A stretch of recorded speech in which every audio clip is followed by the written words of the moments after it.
Creating styles in MS Office is a common workflow. I have chapters with chapter headings here.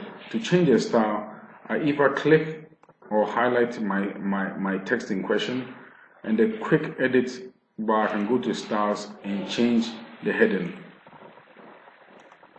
You can also select your heading and go to the home ribbon, and in the style section, apply a different heading or style to the text.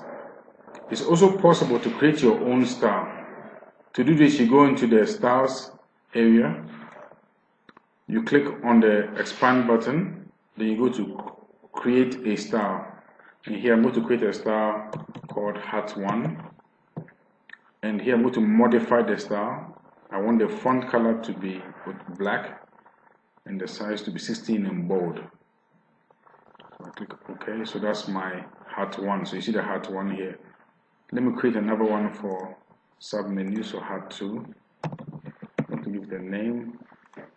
And Hat2, I wanted to have a font of 16, 14 rather, and black font. So here we go.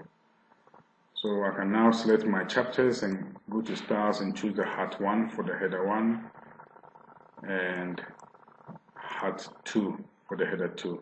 So that's how to format your headings and create custom headings. You can also modify your headings by right clicking on them and go to modify.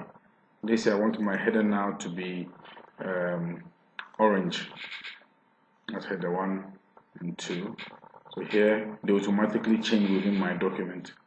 I can also right click and say modify and make my headers underlined. And here you are, your chapters are underlined. So that's how to create and modify headings. You can also modify the standard headings that come with the system. Go into the settings and modify their headings.